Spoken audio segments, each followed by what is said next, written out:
Hello and welcome to episode 150 of the Nerds at Large Gaming Podcast. I'm one of your hosts, Darby Allman. I'm Jeff Mayo. And we are joined by a very special group of guests.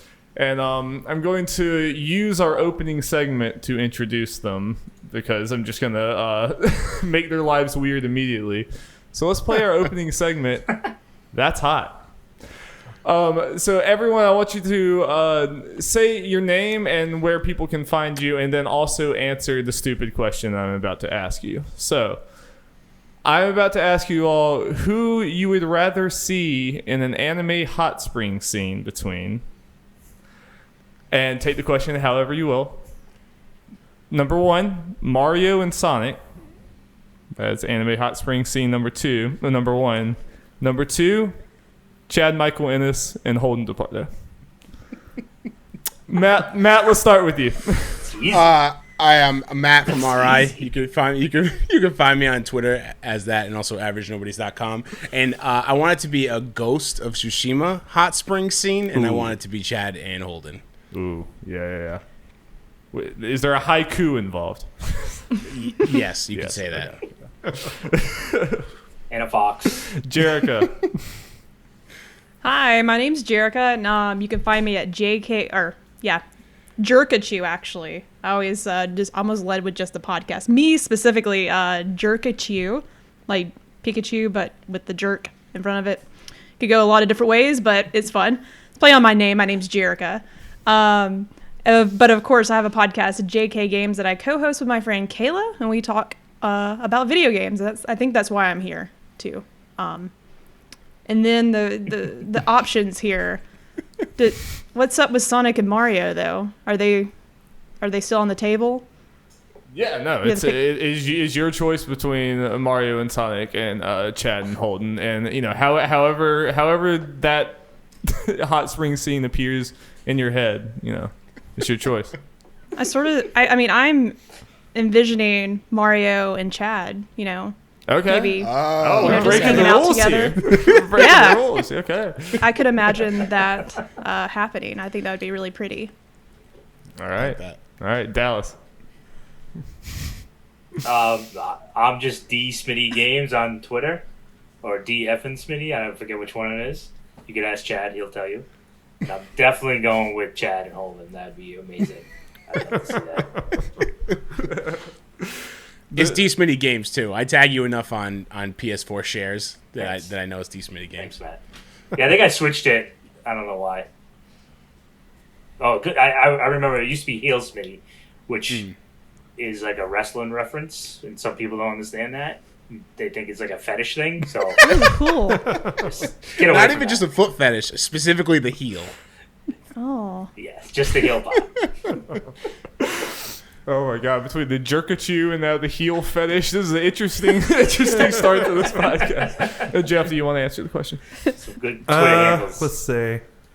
I guess Chad and Holden. I mean, what does Mario have to say in a hot spring scene? We need drama. Yeah, in a nice anime hot spring scene. There's not gonna be any drama with Mario and Sonic unless Sonic brings in one too many chili dogs. Right. Oh, okay. Yeah. I just see Chad I just want to see those Chad and Holden buns. That's really see Chad admits that he's actually loved Breath of the Wild the whole time. That it was all a lie, and they have this emotional scene because everyone loves Breath of the Wild. Chad's a monster. Yeah, but we love him anyway. Well, we have a very special episode today. We are only going to be talking about 2 things, but they are 2 pretty big things. Item number 1 is Ghost of Tsushima, because me and Jeff are a bunch of scrubs, and neither of us have played the game, but all 3 of our guests have played it, and I am so excited to hear them regale us with their samurai stories. And then the second half of this podcast is going to be completely about the Xbox Game Showcase that happened yesterday. And to use timestamps if you want to skip around, we're going to keep this Ghost of Tsushima talk spoiler free. Other than some setup stuff and everything, you should be able to walk into this without having played the game and be perfectly fine. But still, use the timestamps if you would like to. So about that. What? I realized I didn't start the timer. I'll figure it out. At least there are fewer times. It's 2 items. It's 2 items. I Okay. can do it. It'll be fine. It'll be fine. Bots 150. Let's go. I don't have to kick you off the podcast yet. It's Fine. I need this job. You had one job. Well, let's talk about Ghost of Tsushima because, like, while we haven't played the game, I am very, very interested to hear other people because me and Jeff both. Like, I am a huge Sly Cooper fan. Jeff is a huge Infamous fan and Sly Cooper fan. Yeah. We both, like, have a history with Sucker Punch, and I'm very interested to hear, like, more details about their next step. It kind of feels like Sucker Punch moving into the, Last of Us, Spider-Man, Horizon, like, that kind of, like, era of their career. And I don't know, I'm just very interested. Generally... Thumbs up, thumbs down. How do we feel generally about? Do we recommend this game right now? Yes. That is all thumbs Okay. up. Yeah. That is all thumbs up. 2 from each. So 6. 2. Wait, what? 6 total. 6 total thumbs up. Wow. Yeah. Well, yeah. I just. 6 out of 6. I want to hear, like, Matt. Maybe you want to start. Just like what was your experience so far with the game? So I'm not familiar really with Sucker Punch's other things. I've played Infamous, and that's it. I hadn't played any of the other Infamous games. I didn't play Sly Cooper. I haven't played any of that. When I first saw the reveal of this game, and I forget which Game Awards it was, where the guy was sitting on stage playing the instrument, the flute, right? What was it? It was like, I was like, okay, like this is like big hype for a game where they're not really showing us anything. And then slowly they started revealing things about the game, and I'm like, okay, I love the setting. I love the idea of it. The samurai is the samurai story, that's really cool. I like that. And then when they showed us like all the stuff that we know now about the game, the Kurosawa mode, the gameplay of it, and I forget when did they show that? They just showed all the gameplay footage right before it was out, like a few months ago. Yeah, it was Yeah, like it was in a May or something. state of play. Yeah. Yeah.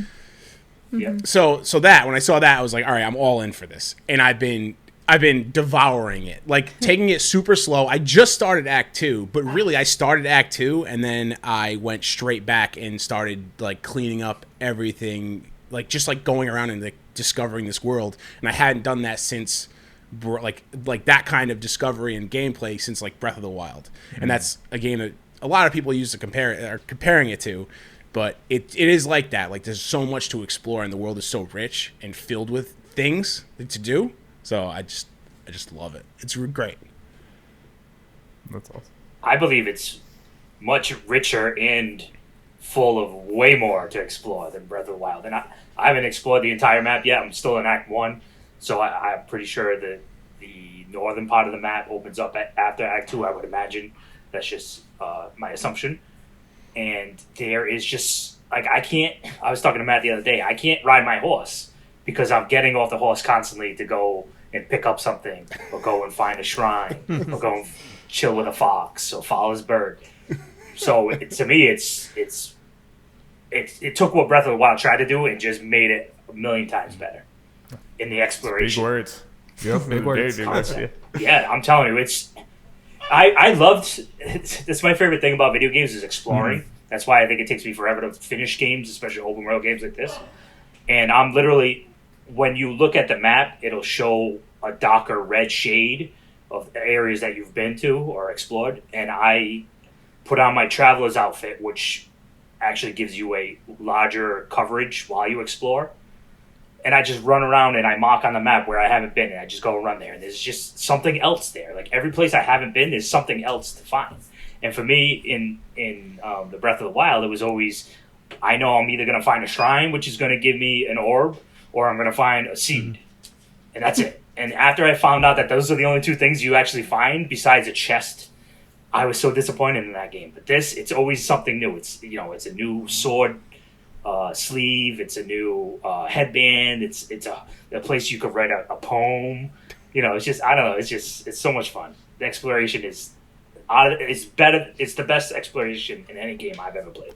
I can definitely relate because I think the first couple of reveals of the game, like the world looked beautiful, but I thought like versus other open world games, there's a lot of different types of environments. So it's like snow, or you're in the desert. And I was wondering, how are they going to make this world feel new and different? Like an open world game, what areas will look different and feel fresh? But I was pleasantly surprised that there's a lot of different areas. Yeah, it's just a lot of trees and grass, but I'm only in Act 1, so I haven't also explored the northern side of the map. But like I remember getting to one forest and it was like completely yellow, if you know what I'm talking about. And it's like so pretty. Yep. Yeah. Golden Forest. Yeah, So well, awesome. yeah, I guess that makes sense. But it felt completely different from the other areas I've explored so far. So I was like, okay, I see what they're doing. But yeah, I was a little hesitant because I just didn't know how this was going to be. Like, okay, it's an island, but how can they make it feel different when you're exploring? Back to your point, I don't know if I'll ever finish this game because of the birds and the foxes. Because I am a collection. I love to collect. And the collection in this game is really fun. Because like you said, it's something different every time. But ultimately, like, I'm having such a good time. There's something else I was going to say. Okay, yes, I remember. I've always wanted this world. Like, I've never played a samurai game. This is like my first one. Like, I can't think of really any other specifics. I don't know if you guys can. No, that's a good point. I don't think I've ever played any other games like that. I played like ninja games. Like yeah, ninja games. yeah. Yeah, right. So not a samurai game. So sort of like, and I don't watch samurai movies either. So I really just didn't know what to expect with the world and like the gameplay and the style. So I was like, I really want to watch a samurai movie now. So it's got me intrigued. Me too. But I was gonna say before I forget again, I've always wanted this world for an Assassin's Creed game. I always thought at some point they would do, this kind of world, samurais and like feudal Japan, and that would be really cool. So they beat them to the punch, and I'm really glad they did it because it's similar to like Assassin's Creed, like how a lot of the missions are laid out in the map. But no, this game's great. I love it. I can't put it down. Yeah, I feel the same way. But you don't think you'll finish it, even loving it that much? So I think I will, but I have to, like, if I got to do a main quest. If I go find 2 things, I'm like, okay, I got to stop. I got to have some limits to the stuff to get sidetracked by. Yeah. Yeah, I did want to ask about the going off of quest. I mean, part of the thing looking at this game that I couldn't exactly figure out was whether it was going down more of the Assassin's Creed route of, icons on the map that you're going, like checking all these things off, or more of the Breath of the Wild type route where it's more just like it lets you out in the world to go and you discover things that the map never would have told you about. Is part of what I love about Breath of the Wild. Like what is the split there? You would say does it I feel feel like it's more like a mix. I don't Yeah. know. What do you guys think? Yeah, I'm not super familiar with the Assassin's Creed games. I've only played like a very limited amount of one. But yeah, I would say it's a mix because I don't think it's. There are some things that aren't like located on, like, you'll go to different little camps and you can clear out those camps, and some of those show up on the maps where Fog of War has been cleared, and they'll show there. But then there's other places where there's question marks, and those can be fox dens, those can be haiku spots. But they reveal themselves as you do things on the map that you don't see on the map. So it's kind of like a mix of the two. Yeah, I would agree with Jericho. Yeah. I think basically it seems to... the whole map is covered in the fog of war. So you don't see anything, an icon, unless you speak to someone who lets you know of something. It's called like a rumor. So if you run into a band of bandits on the road and you kill the bandits and you rescue their captive, they'll be like, hey, listen, up the road a bit, they're camping out by the farm, you got to clear that area. So when you go to your map, it'll show a little question mark there, and then when you head that way, it'll kind of give you an indication of what's in that area. But I think apparently if you follow the mainline quest, it'll take you to most of these areas without having to explore on your own. So you could do it, I think, either way, really. Like they said, it's a good mix where if you wanted to go... Basically what I was doing was I was going out and exploring the entire map myself. and I found all these hidden areas that I was like, oh, this looks like it's set up for like a cinematic scene. So I would like go in there and there'd be nothing in there, and then I leave, and then I find out like 2 hours later, like, oh yeah, there's a quest that leads me here. So I go and do the quest, and it brings me back to that same spot again, and there is like an actual quest that goes through there. So apparently, if you do play out just quest lines, it'll take you to all these specific areas, and as you're traveling, you'll get an indication of a question mark when you clear that fog, and then you could go and explore that area to find out exactly what that question mark is. Or I guess you could just wait until the mainline quest takes you there too. So another thing about, but it's a blast either way. Absolutely. I think I've done a mix of that, Dallas. I think I've like some things have been brought to me by like the side quests and the main story missions, but also just by like me going and like, oh, here's an area of the map I haven't discovered yet, so I'll walk through there. The other thing that's really well done, I was mentioning the fox. They're like shrines. They're like little mini shrines. You find a fox. The fox leads you to a shrine, and you bow to the shrine, and you get a little a charm or a charm expansion spot. Where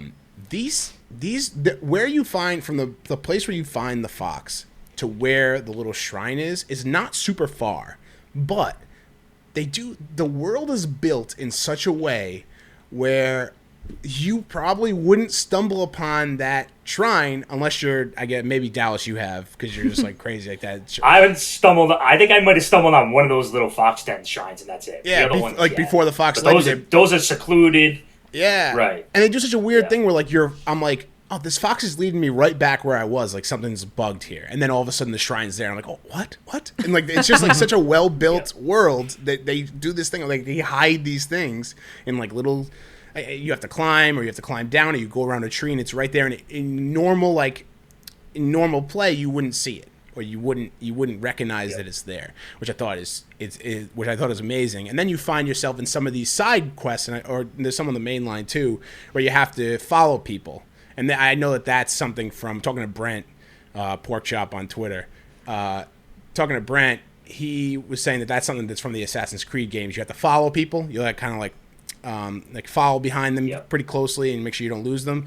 Mm-hmm. The way they build the paths on which you follow people is like so ingenious. It's not like laid out, it's not spelled out for you, but there's this like over and under, and then a log across the road, and then back into the tall grass, and then it leads you down. It doesn't hold your hand, but it like gives you this world to like, it's like a playground for you to like go in, and like it is a linear mission. You have to go this way to do it, but they make you feel like you have like all the creativity in the world to do however you want to do it, and it's so cool. Like you figured it out on your own.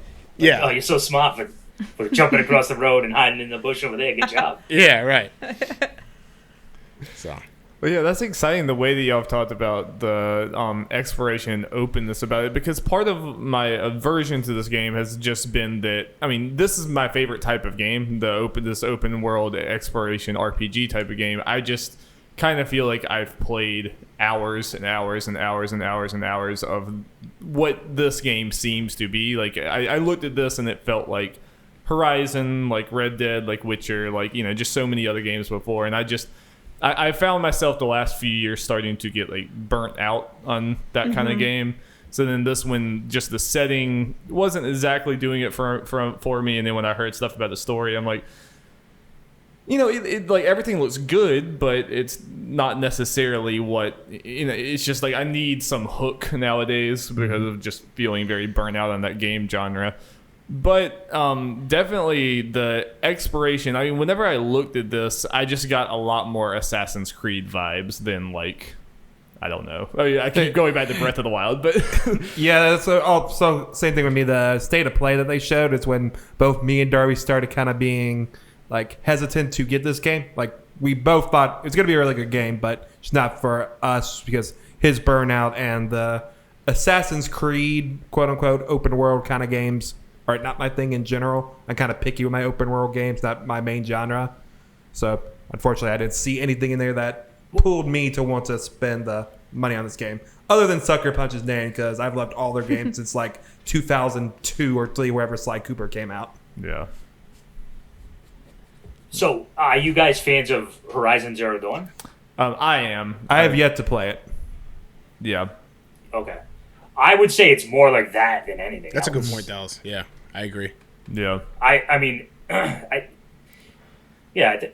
besides the combat, obviously, it's totally different. But, the exploration of the world, I felt like there was a lot more reward to the stuff you found in the world of Horizon, or even Spider-Man, too. I think Spider-Man was the only really open world game where I got a platinum trophy because I wanted to find everything. I thought all that, it was fun to get to those backpacks in that game.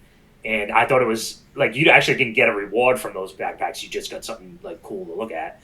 But this game actually has an in-game reward for you that I love. I mean, I get excited to, I guess, even in Red Dead, I love dressing up. Oh, it's my favorite part, dude. Oh, yeah, that man was wearing something different every day. It was like real life. Exactly, dude. Like I told Matt the other day I spent like 100 flowers because you gotta collect these flowers and you go to this merchant and he'll sell you different sword sleeves. He'll sell you headbands, hats, and they're usually like 10 to 15. Discord usually does. Oh no, they're back. Hold on. All right, they're back. Okay. This is We the lost bad it. part about Discord is it will do this from time to time. Do we need to stop our? No. Your recording is audio, perfectly fine. It's just the OBS will keep recording the entire time that it goes down, so it'll be fine. It's just Okay. All right. So if this happens again, just ignore it. Just wait for us. just wait for us to stagger our way back and keep going. Okay. Yeah. So I'm just enjoying being able to find something that I can actually use in game, and to me, I think Breath of the Wild had none of that for me. Although I think I don't want to go on a tangent again, but I think the reason why I didn't like Breath of the Wild as much is because I used the amiibos. So I had a ton of stuff. Yeah. Like I had all the outfits, I had all the weapons. So like the exploration finding chests was like so monotonous for me because all it was like inventory management. It's like, all right, I picked up a chest. This weapon is 2 points better than the other weapon. Let me get rid of this other one I haven't even used yet and put this one in that I probably won't use either because I have all these other weapons. Like, so I can't really compare the two. This is probably, like I said, 1,000 times better than Breath of the Wild for me. Wowza. But Hot take. Yeah, I think if you liked Horizon, the exploration of that, this is up to that par. Even Spider-Man. See, the problem is I really did like Horizon, and again, this is my preferred game genre overall, like throughout the course of my life. But part of the problem is, again, I have no doubt that this is a good game. I have no doubt that, especially me, even a few years ago, would really enjoy this game. And if I was in the right mood, I probably would too. But it's just I'm just getting to the point where I'm kind of starting to see the patterns in a lot of these, and I even had that in like I was really excited for Outer Worlds last year. I got it, put it in, started playing the first few hours, and I'm like, oh, this is Fallout. Like, this is straight Fallout. Like, it is just Fallout. And I was like, hey, Darby, you've played 2,000 hours of Fallout in your life. Maybe you're done. That's kind of the feeling I just got going into this. But I don't know. I'm teetering on the edge just because of the exploration, some of the other things. It's interesting. I think it's doing some even small things differently. I'm interested to see like what did you guys think about the like no HUD and the wind and the like animals like leading you places? Was that like as cool as it seemed in the trailer, or did that get old after a while, or? Mm-mm. Okay. Yeah, I like it. Seems pretty cool. Yeah. Nope. Yeah. It's perfect. It's perfect. I have to say, I think that It's the perfect mechanic, I think, for this kind of game. It's go ahead. I love minimal or no HUD. I love when games find ways to like eliminate HUD and everything. I always think that's really Jericho, cool. what were you gonna say? Back to what you were saying, like being burnt out by open world games too. I want to add something to that because I feel the same way. And I was not really excited about this game, but I'm like, it's the last Sony exclusive of this generation. I have to put it in my collection. I have to give it a shot. But yeah, a lot of the, like, back to using the wind and, like, the environment to sort of lead you places, that hooked me. But honestly, like, because I guess we can all talk about, we just finished playing The Last of Us Part 2. Yeah, go check out. And I think everyone's been talking about that. Go check and out that the was Respawning Fire Spoilercast. And coming off of that, because that was a type of experience that I really enjoy that we don't get often. And then the technology that this game has versus Naughty Dog production, which this game is beautiful, but there's things that are different that I got really used to cinematically with The Last of Us. So those first opening scenes, I was turned off. Like, I feel like the opening cinematics were just like not, I wish they would have went in harder with that, or like just really awe you and like, whoa, this looks really cool. It was just really dark and like generic story at the beginning. And I'm getting to my point in just a second. So I just wasn't blowing up my skirt yet, so to speak. But as soon as I started playing and learning like how to parry and how to attack and like all the different stances and how this character levels or progresses with his abilities, I was hooked. Like, I have so much fun just fighting people. And I've actually never, that's usually not the best part of a game for me. I like the story. I like to see what's happening next, collect things, get new headbands, find clothing for my character. That's the kind of shit I just enjoy. I eat up. But the fighting in this game was really fun. It's a good challenge. It's not too hard because I've never been able to play like here we go, like the Souls games. I don't play those. Way too difficult. Yeah, same. I'm scared of them. But I feel like this is sort of like a very baby version of that. I don't know. I don't know if you guys can validate that for me because I've never played those games. But I really got hooked by the gameplay. I completely agree with her. Go ahead, Dallas. Everything she just said. The opening wasn't, I was a little disappointed at the beginning of the game. I was like, oh, this is, not what I was hoping for. Leading up to this game, I was very excited for it. I was hoping it was great. I saw the reviews coming out. I heard a lot of people say it was a good game. So going into it, I was very excited. And the first, especially the opening cinematic scenes, they weren't blowing up my skirt either. And I think really once I got my hands into the gameplay and I realized how much the exploration is rewarding, how fun the combat is, the challenge you face with, the different styles that you're being attacked by, and then just meeting some of the characters on these main mission quests. It's way more than I expected it to be after playing that first hour of it.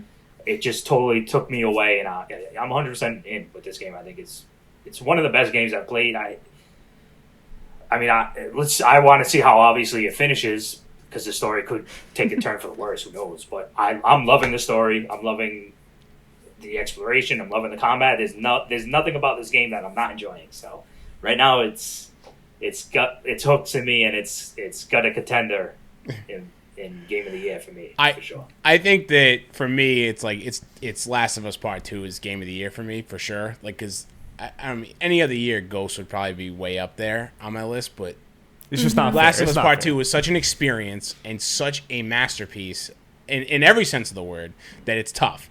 Having said that, like, I'm having so much fun with Ghost. Fun that I could never have in Last of Us Part 2. Yeah, me too. It's like it's sort of like a nice break, because it's like, yes, I can just cuddle these people up and not go to bed depressed. Like, really questioning everything I'm doing in my life, That's exactly it. You guys could verify this more, but I did see a lot of people say it was really funny that Last of Us Part 2 was a story about how revenge is bad, basically, and then you go immediately to Ghost of Tsushima, they're like, get all the revenge you want, baby, go for it. It's just that one time when you have that flashback of the uncle being disappointed in you for being sneaky. Oh man, well. Yeah. I felt worse. All that stuff I find very weird, but I know it's like very Japanese samurai tradition, like to be very forward facing when it comes to like fighting or confronting somebody. So I found that all very strange, but I get that it's a cultural thing. I love how they're doing that though. Like, I was talking to Matt and Brent the other day in the group text, how I just got past a certain mission and like the villagers are starting to like see that I'm not being honorable like a normal samurai, and they're starting to call me the ghost, and it gave me goosebumps. Like the woman that is like kind of, you know, saying it's okay for you to do it this way because, you know, you're fighting for your country, basically. You got to do what you got to do. And, you know, to see her like trying to convince you like, hey, it's okay. Like it adds a whole different aspect to this game that I wasn't prepared for. Like, you know, a lot of talk leading up to it talked about the samurai code and then, you know, the ghost aspect. But I didn't think it would be integrated into the game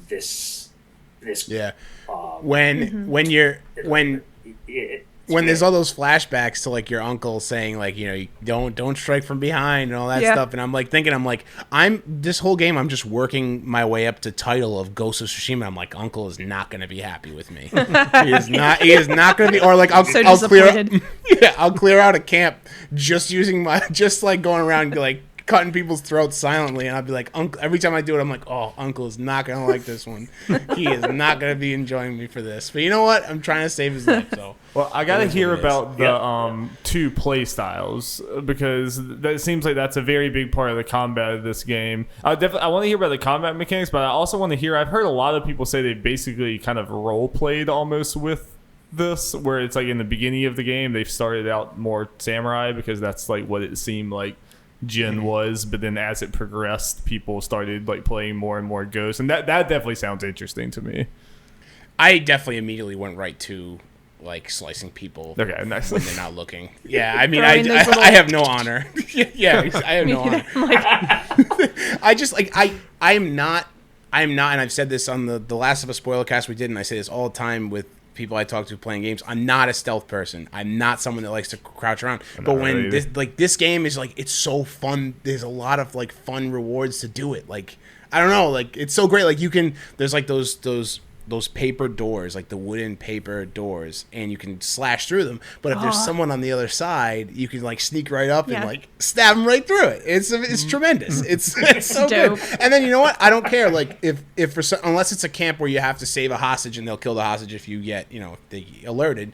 Like if I kill someone and then they see me, I'm like, I don't care. All right, come on, let's go. And then I just start like pulling out my stances, and like the combat is so fun and fluid. And Jericho, like you were saying, like I don't play those. Sekiro. I don't play any of the Dark Souls games, Demon Souls, Bloodborne, none of that, because it's too hard for me. Like I have to play a lot of those type of games on easy, especially like Jedi Fallen Order. That was a little bit broken-ish anyway. Yeah, but it was. This game, like the parrying and the dodging and the rolling and the attacking and the switching stances to cater to different types of enemies is super fun. And I don't want to say easy, but it's something that you like. It was kicking my ass at the beginning. I'm playing on normal. It was kicking my ass at the beginning of the game, but then now, I don't know how many hours I'm into it, maybe 15 hours, a little more. I totally get it. And I could see myself by the end of Act 2, maybe Act 3, like bumping it up to hard and playing on harder, definitely. Because I just like feel like I'm getting better. Nice. Does anyone have much experience with the samurai mode? Because the ghost mode seems really cool, but that seems kind of more like typical action. You know, you have your like crazy slicing people and stealth and everything. Like I'm very interested in like the samurai battles, because like from the state of play I still wasn't 100% sure how those worked, actually what you're doing on a controller wise, you know. Yeah, I generally do the samurai thing, the non-ghost, the honorable way thing, going into any combat situation, unless it's a bigger camp where like if you do this like. So there's a game mechanic, it's called a standoff. If you see an enemy or a group of enemies, you can press down on the D-pad and you'll call them out. And one will attack you first. Like you ask, like basically I'm playing with the subtitles, Japanese language. So it's cool to hear them yell out in Japanese. And one enemy will approach you, and it's kind of like a quick time event game. I guess you hold down the triangle button, and when they go, like they'll feint on you, and you gotta wait until they're about to attack, and then you let go of triangle, and you'll one shot kill them basically. And you can upgrade that skill to 2 more attacks. So that was the first thing I did. I upgraded that skill so that when I was in a combat situation, I automatically killed 3 guys off the bat, And usually, if you run into a pack of travelers, there's maybe 3 to 4 more. Sometimes it's only 3, so it cuts down the odds right away. So it's easier to handle that situation. But if you go to a big camp, if you call out one guy, the whole camp comes out after you. But you can actually run and hide and bring down security levels and ghost around and stuff. But I majority of the time am trying to be an honorable samurai and standing face to face with my opponent. So I'm loving every aspect of that part of the game. I played a lot of Assassin's Creed games, and I think it doesn't do that aspect as well as some of the older Assassin's Creed games. I'm not a huge fan of Odyssey and Origins. Like, I played a lot of Odyssey. Actually, I played a lot of Origins too, but I do miss that older Assassin's Creed style. I think the ghost aspects of those games were better than this game and the more recent Assassin's Creed titles. So, so how do the samurai battles feel satisfying? Is there some sort of risk reward of like, do I attack, of when to attack and when not? Because that was something I couldn't really get a great grasp on looking at it. To me this was extremely satisfying. Like when you pull off a standoff perfectly, and you take out a crew of 6 or 7 guys without taking any damage or anything, it's completely satisfying. There's also not like a huge, I don't know if you think like there's like you have to pick either or. Like there's not really a delineation between the two. Like I was saying, like I could kill a few guys in stealth and then I could just like be out in the open and people will come and attack me. It can become overwhelming, and like Dallas was saying, like if sometimes you want to stealthily take out a few, or if you want to do a camp that doesn't have a ton of people, you do the standoff to start off and you knock off a few people to start, and then it gets a little easier to manage who's coming at you, because they all attack you at once in like when you're playing as like an honorable samurai. And one of the things I think maybe this game is missing, but also I think it works without it, is a lock-on, where you can't lock on to a certain enemy. You're kind of just like pointing your joystick in the direction of an enemy you're attacking, and hopefully that's the enemy you attack. But if you do it in an organized way, it works. Right. There's really no and I think if there was a lock-on, it would feel too rigid, and you wouldn't get some of the really cool, like, I don't know, sometimes there's like some follow through, the way he will step into an enemy and cut an enemy, and the way the blood sprays. It's all very cinematic, a lot of the fighting, and so you wouldn't really get that. There's also duels, which is a strictly like straight up samurai thing. Right. Yeah, that's dope. Those are so much fun. I've only done 2 of those, but those are like some of the hypest moments I've ever had in any gaming situation ever. Also, this game is one of the games that has utilized the touchpad like super well. Like you can wipe off, like after you get done taking down your enemies, you can actually swipe right on your touchpad, and he like flicks off the blood and puts it back in. Oh, nice. And your flute's from left to right, and then the wind is like swipe up, and it sort of gives you the direction where to go. That's pretty cool. Nice. Yeah. And you can bow by swiping. That's a down. good point, Jerica. The controls in this game, they use every button in multiple ways on the controller. It can be confusing. It gets a little confusing. Yeah. I was talking to Matt. It's when I first started playing, I've definitely gotten used to the controls now. At the beginning, we were trying to discuss. I didn't want to explain it. I didn't want to describe it as clunky, because it's not clunky. But I thought it was more sloppy, because there are a lot of like second uses to buttons. Yeah. Like if you want to shoot your bow and arrow, you got to hold L2 to aim. But if you want to switch to your longbow, you got to hold L2 and press right. But if you hold R2 and press right, you switch from like a smoke bomb to a throwing knife. So it's kind of sloppy at times, but once you got to think a little bit before you just, like sometimes the heat of the battle kind of makes me get a little confused of what button I'm trying to press. But there's those times where you do it perfectly, and it feels so rewarding. Mm-hmm. You feel like such a badass. That's awesome. How y'all feeling about the story? Because that's honestly something I haven't seen too many people talk about. just the story and Jin as a character and everything. I have seen like one of the criticisms I've seen is that Jin kind of hasn't stuck with everyone the most, which honestly I could kind of see in a samurai thing, stoic samurai. But Yeah. I mean, I think it's just the type of story they wanted to tell. Really, like I said, I'm not like really into samurai lore. But I can definitely tell, like, they took a lot of the correct inspiration for this type of story. Like, I don't connect with Jin as much as I connect with like Aloy or Ellie or Abby or Nathan Drake.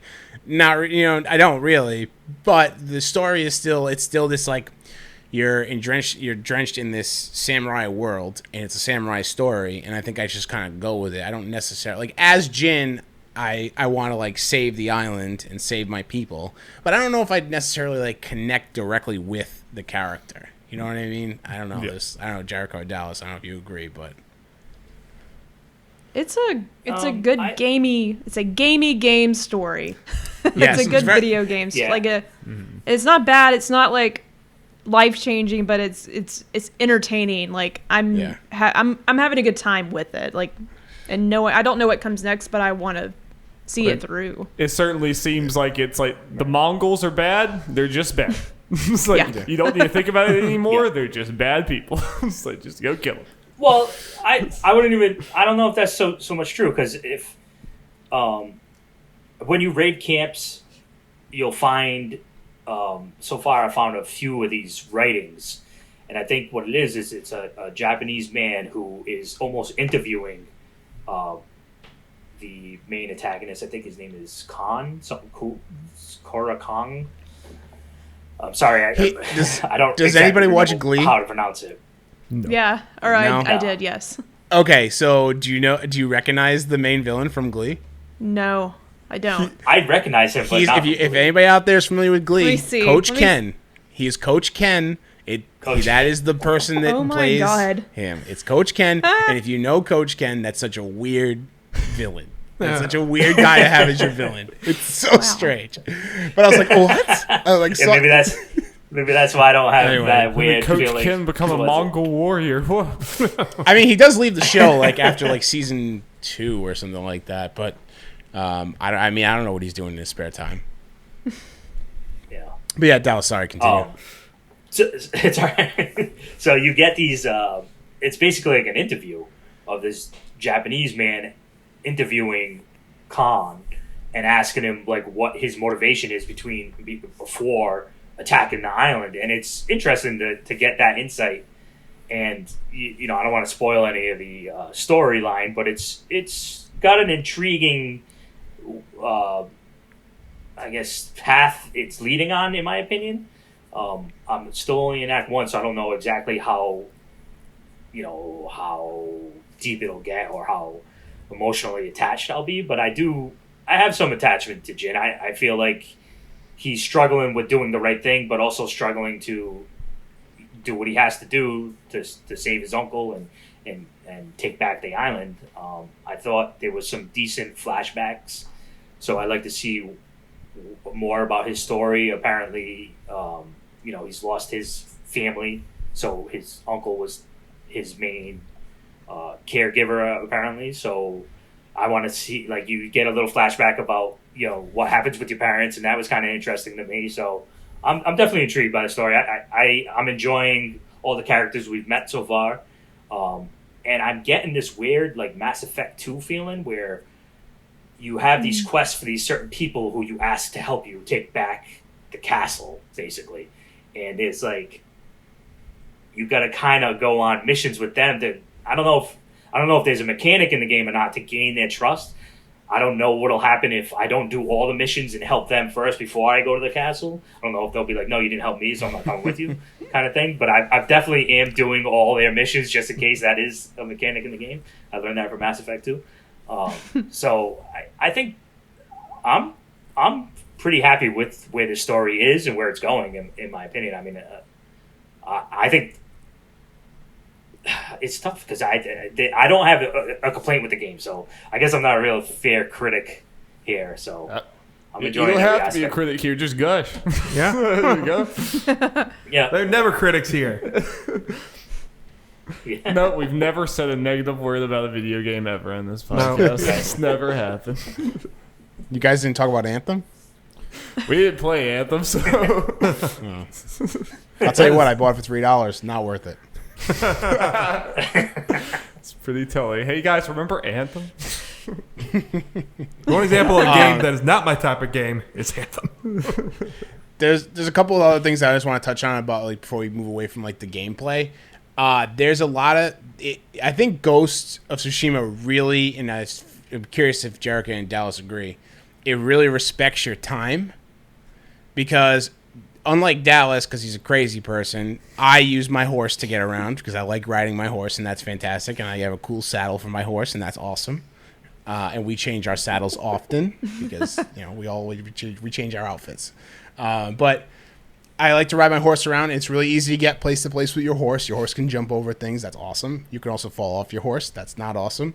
But there's certain things like fast travel. It's open to you immediately. If you go to a place, you can fast travel thereafter, and that helps you explore the map faster. If you want to explore the map faster, a lot of times I won't use it because I want to explore and I want to like ride there, and I don't want to miss anything. But they give you that option. The other thing is when you're exploring the world and there's items, like there's trees that like they shimmer, and so you're not gonna miss them. That's something you need. That's a bamboo. That's a yew wood. That's whatever. You can just ride by it and press R2 and you have it. You don't have to get off the horse, like in Horizon Zero Dawn, and like get down on your knees and like cut the tree out of the ground. There's no that animation. It's just boom, it's in your inventory. You're clearing out a camp. You're just spamming R2, collecting everything around. Like you don't need to look at it and see what it is, or drop something because you have too much stuff in your inventory. That like gamify feature is great. Like the fast travel and like that stuff, and I'm wondering if you guys agree with that kind of stuff. Like it really respects your time. I think for this game, yeah, that was I think those features are really nice to have in this game. Absolutely. Yeah, especially because you need a lot of supplies to upgrade anything. It's like, yeah, you need 100 of these. Yeah. And then I just put on that little the amulet and just collect twice as much all the time. Yeah. I just added that too. Yep. The best thing is when you walk up on a little camp of like survivors, and you just bow to them, and then you just go and steal all their supplies. You're like, I need all this shit. Sorry, guys. I'll bow on my way out. Thank you. And I'm the Need dishonorable. a new outfit. Sorry. Yeah. Yeah. Dallas. Well, it's even funny because at the beginning, he's like, "Wait." The woman's like, "Yeah, take these supplies." He's like, "Well, I don't want to steal from these people. Like, you need it more than that. They don't need that shit anymore. Just take it." I'm like, "Yeah, all right, I'll take all that shit." Give it away. Dallas, I gotta hear about photo mode. Oh, it's. I have a passion, man. It's a passion that I have. I wish it could be a full-time job. Well, yeah, that'd be 'Cause awesome. I definitely put full-time hours into it. Dallas, in this world, Yeah, I you think could I make had, that like- into a full-time job. And some of your photos are amazing. The one you took of just the sword and the blood is It was awesome, yeah. is incredible. Thanks, man. Yeah, I take pride in it. It's a lot of fun. I had this problem with Horizon too. It's like every fucking 20 meters I travel in the game, it's another beautiful landscape. It's another beautiful lighting opportunity. It's another beautiful, it's just I don't know. I have like 1,400 That's crazy. That's so crazy. Wow. As a photo mode aficionado, is this photo mode really like as good as everyone says? Because I mean, the stuff that I'm seeing looks crazy. It looks like you can like adjust the like flower petals and all of this other crazy stuff. Yeah, there's an option in it called particles where you could have like red flower, red leaves, green leaves, bamboo leaves. You could have ashes and embers. You could have Crows, butterflies, Badass. songbirds. Yeah, it is badass. And it could actually be animated the whole time too. Like they could be flying by. It definitely has some unique features. It's missing some features that I wish it would give me. One thing I do. I'm a little upset about is they only have that one stamp and you can only put it in the middle, which is it's a little tricky to implement it, but it's actually making me. I think I was talking to a friend of mine on Twitter about it. It's like making me take shots that I wouldn't normally take because I'm trying to use that in in a creative way, but you can only put it in one spot, so it's whatever. But compared to like, I think maybe I still think Days Gone's photo mode was the best I've ever messed around with. I took a lot of photos in that game too. That gave you a ton of options. So besides Spider-Man, where it had all those awesome frames and stuff, Yeah. that was another awesome photo mode. So, but I love it. Give it all to me. Oh, nice. Jeff, you have any last questions? Nope, I think about all the ones I had have been answered. Yeah. I guess we were going to ask, has anyone seen a Sly Cooper or Infamous reference anywhere? Not that you would know, probably, if you haven't. I wouldn't know about Sly Cooper. This was my first like real Sucker Punch game. I played Sly Cooper like when I was younger, a little bit, but I couldn't tell you anything about the game. It's been so long. No, you cut out. We missed the last little bit of that. Oh, was that me? I think so. Yeah. Yeah. I think Oh, was. I was saying, this was my first like Sucker Punch game. I played Sly Cooper when I was younger, but I don't remember enough. So this is like my first real Sucker Punch game. So no, I missed all those if there were. Isn't Sly Cooper a fox? Or am I wrong? No, it's a raccoon right here. Okay. There I am wrong already. Right there. I mean, Sly Cooper was just like the biggest game of my childhood, so that's why I'm being now. Like me and Jeff have to. Well, the costume, there's a costume, right, or samurai armor that you can get. You cut out again. Oh no. You're back. We can hear you. Yeah, we can hear you now. There's a samurai armor, right? That's like the same colors. I think I saw someone post about that. Oh, in Sly Cooper. Yeah, there is. Yeah, that's true. That might So be. They might have referenced it somehow in that with that. Yeah. I saw a Kotaku headline today that is 3 Easter eggs in this game, or here is 3 of them anyways. And I read like the first paragraph, and one of them said in Act 2, and I just turned it off because I shut it down. I didn't want to read it anymore. So apparently, maybe there's some stuff in there that's Easter egg related to that and stuff. But I haven't found it yet. Had to ask. Yep. Well, do you guys have any closing thoughts on Ghost of Tsushima before we move on? I'm gonna go play it as soon as we get Darby, off. you should play it. Play it, Darby. That's what I'm going to do this weekend. Yeah, guys, play it. I mean, I know you guys are not completely sold on it. I hope You're what we missing talked out. about today. Yeah, yes, It's definitely special. missing out. It's got some specialties. I For sure. It's one of the games I played the most of this year. Oh shit! Oh no, they're now gone it's again. us. Dang it. They're back. Just pretend Yeah. like it didn't happen. What are you talking about? What happened? What happened? What are you talking about? Yeah, you guys should play it. I think that like on my, I'm trying to think of like for PlayStation exclusive, like satisfying things, like throwing the Leviathan axe. I think hunting or using some of the specialty bows in Horizon Zero Dawn is really good, but like the samurai sword, man, It's good. there's some good stuff. I mean, there's this move, Heavenly Strike, where you just like cut, like move, Just getting that. you move through someone and you just like cut with your sword, and it's just like so cinematic. Like you can cut through someone, and then Jin will just stand up and like put his sword in like a stance, and the guy will be behind you like and just like fall over. It's amazing. It's so good. And then everybody else in the party gets scared and runs away. Yeah. You're like, oh shit. Oh god. Well, it's definitely And then just the aspect that you go through to get that move is like one of the coolest things I've ever done in video games. It was such a badass moment. I was like, this is fucking dope.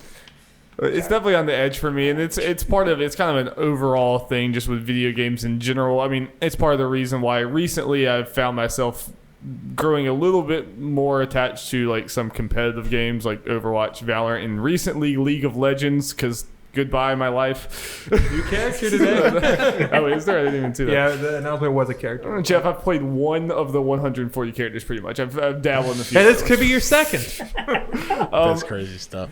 But like I have, honestly, it's just I feel like I've kind of played. I mean, like games have never been in a better spot than they are now. But I do think that we're having really, really good games of the same type of game, and I just I don't know. I'm just having trouble getting super excited about it. It's not like a blanket thing across the board because like Cyberpunk, I cannot wait. Again, I would like sacrifice Jeff right now if I could play Cyberpunk. Fair. Fable, like we're about to talk about later, I would also kill Jeff yeah. for. You know, so it's. I don't know. All these have to be me.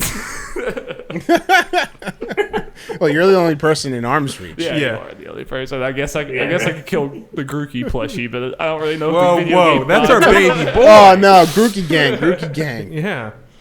Yeah, no, he did work in the Nuzlocke. Yep. He did work. All right, well, we are going to move on into the Xbox Games Showcase and talk a little bit about that. Me and Jeff talked about it last night after we did our reactions, gave our thoughts. So we'll kind of generally go across at least the big things that were announced, but just generally overall, I'd like to get y'all's opinions, maybe one by one. Just generally, what your thoughts were walking away from the showcase. Has everyone aside from Dallas watched the whole thing? Yeah. Okay, and it sounds like Yes. Dallas got most of it anyway. Jerica, I saw the only thing that mattered in my opinion. yes. All right, Dallas is Dallas is whoa, correct. whoa, He's on the right whoa. side of history. Psychonauts was in there. I will not have this. Yeah. Okay, get him off. Jerica, Fable happened. It's real. Fable happened. Like, I was pretty impressed with myself because I did, I have proof because my girlfriend was sitting there watching with me and she's like, do you think they'll start with Halo? I'm like, yeah, they're going to lean in really heavy with Halo at the beginning. It's going to be the longest part of this conference. But I was like, they'll end with a teaser of Fable. They'll definitely, that's going to be like Good their, call. that's going to be their, like, Elder Scrolls 6 announcement. You know, it's coming, but it's years away. Yeah, I don't know if that's as far away as that game, but God, I hope that's not. going to be like the biggest announcement, and I called it. Yeah. But with that being said, that being to me, I'm trying to just like honestly, I can't think of something in this conference that just also blew up my skirt. I was very lukewarm with it. But I also don't think I need to compare it to like the PlayStation conference at the same time. It's just I'm starting to see the separation of the two and not really see them as true competitors anymore. So it was really hard for me to like say that it was a horrible conference because they showed a lot of stuff. They showed a lot of games. Just nothing that I would buy an Xbox for. I mean, I could play Halo on my PC, but everything else I was just sort of like, cool. I knew that was coming probably. Oh, what do you guys think? I don't mean to be a negative Nancy. No. I had very similar feelings. So I think that with this little conference, this little live stream, Xbox is solidified themselves again as like the most like consumer friendly console. Because Game Pass is the best deal in video games, bar none, hands down, no competition, not even close. You pay for it's $14.99 a month. You get Xbox Live and you get Game Pass. You get a ton of really good games and not just like throwaway games. Like for everything they announced in this conference, everything they said everything in it is going to be on Game Pass. All their first party stuff, all these great indie games, all their partner developers, all of that stuff comes to Game Pass. It's incredible. And then eventually, most of that stuff's going to be on xCloud. I know, and that's the biggest part, and it's like for no extra cost. So like they're killing it with like barrier to entry, like it's a no-brainer. If I had small children and they wanted a video game console this year, that would be what I would get them. Yep. And I mean, not really, not me, because I would definitely get them a new PlayStation because we only have PlayStations here in this family. But hypothetically speaking, if I was not actually me. Yeah. Well, and also, like, I just recently got a PC, so now, like, I 100% know I'm never going to buy a Series X, and I imagine Microsoft knows that as well, and I was able to go into this conference, and I'm like, okay, everything I see here, I can play, and not only can I play everything I see here, I can play it for, like, stupid $5 a month or $1 a month if you get in the right deal. It's like, it's ridiculous. So it is... You kind of have to almost reorient your brain because it really does. It's starting to feel like Nintendo, Sony, and Xbox all have their own niches basically at this point. That it used to be that Sony and Xbox were more in parity as far as what they're trying to do, and I feel like this conference is when it's really starting to solidify that that's not the case anymore. That being said, I'm not 100% convinced that Microsoft is all in completely consistently on their own message, because I think the Game Pass model and the not necessarily trying to compete head to head with Sony, instead just trying to be everywhere and accessible, is a great direction to go. But Microsoft, even within their own messaging, is contradicting each other left and right, sometimes literally minutes apart from each other, because you had Phil Spencer come out here during the press conference and say, we don't believe in console generations. We're not going to force you to buy this next box. You're going to be able to play things on your Xbox One and your Series X. It's just going to go back and forth. It's going to be great. Get to the end of the conference, Jeff. Do you have the list of games that are exclusive to Series X? Because it's like literally half of the first party announcements. Yeah, I saw someone make a list of what's actually coming where, like what's Series X/PC, then Series X, Xbox One, and PC. And this is, I won't read through all of them, but as far as the Xbox first-party games, here's what's going to just be on Series X and PC. State of Decay 3, Forza Motorsport, Fable, Avowed, and Everwild, which they announced last year, I believe is an Xbox One title, so they're kind of going back on that. And as far as their games that are going to be on both the One and Series X, Halo Infinite, Tell Me Why, Grounded, Psychonauts 2. So it kind of feels like they literally said that this is the way it's going to be, and then in the exact same conference they're like, oh, but all these games that you're looking forward to, they're actually going to only be exclusive on the Series X, which at the end of the day, it just kind of feels like it's no different than a normal console launch at that point, where like some are exclusive and some aren't, What were some of the? So it was Avowed, Fable. What were some of the other ones on there? Forza Motorsports, Everwild. Everwild. Yeah. So those games were all, from what I understand, those games were. They said Forza Motorsports was in early development. Yeah. They were in early development of it. So and Fable is pretty far out, I would imagine. Avowed as well, because who is working on that? That's Obsidian. Obsidian, yeah. Obsidian, right. Yeah. They were saying like they gave you a sneak peek of it or whatever. And I think maybe by then it's kind of like, okay, yeah, well, Xbox Series X, maybe they had already phased out the Xbox, whatever's left now. What is it? Just the Xbox One X? That's the only thing that's going to be really left right now? Yeah. I think it's a series. maybe I think it's the this generation. Xbox One S is the only one that's still going to be made. Like so S. Yeah, the thing they said, like the regular one and the X they're discontinuing as far as manufacturing them. Okay, so maybe by that time there's no other console. Maybe that, they also, It'd I be think about that time. Yeah, I think that, and I think also too, there's a lot of things that Xbox, they are pro-consumer, but I also think that they try really hard to make sure they say everything they say is pro-consumer, because they'll talk one day about how they want people to be able to play their games everywhere, but then they talk about how they want to talk. They talk about like, here are the exclusive games that you can only play with Xbox. You know what I mean? Like there's like this kind of like, they go back and forth on it because they want to sound really good to the consumer. But I don't fault them on that. Every company does that for sure. Yeah, it just does make the messaging kind of muddled, though. It just in a way, because I mean, like personally, I'm very happy, honestly, that Fable is not going to the old consoles, because I want Fable to be as graphically, like I want them to push that as far as it can go, and I don't want it to be held back. But I can totally see how someone can think, you've been hearing about this whole, like, they're breaking the generation cycle thing for months and months and months, and then you get here and a lot of the games you're excited about are just not going to do that. And just at the end of the day, the fact that, like, okay, a few years in, everything's going to be exclusive to the console, I just don't really feel like that sounds any different than status quo, even though Xbox kind of made it sound like it was some big culture shift. You know? The Game Pass is the bigger culture shift. But yeah, basically at the end of the day, I just thought that this whole event was just not what I felt like Xbox. It would have been a fine, just kind of like pretty good event in a normal situation, but I just felt like the stakes were too high for Xbox, and the fact that we walked away, me and Jeff were saying leading up into this, like, I've played the first 3 Halos and then never touched the ones after that. Jeff's never played a Halo, and we Played a I've never Halo.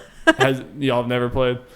No, I played every Halo. Oh, I've played every one of them. Matt loves it. Okay, I'm a big fan too. Okay, I'm yeah. even though I've never- like I I've never sacrificed my Xbox recently, like that was the only reason I had it at the time was to play But yeah, Halo. I definitely want to hear you. I was just gonna say, like, this needed to be basically like God of War is the equivalent, because God of War was another series that I had played all of them, but Jeff had played none of them and like never was really into them. But we both, after seeing that God of War trailer, were like, all right, fuck. I mean, like, we gotta play this game. It's like, yes. you know, I had like fallen off of it and had kind of like, those games had aged poorly to me, just like the modern Halos have aged poorly to a lot of other people.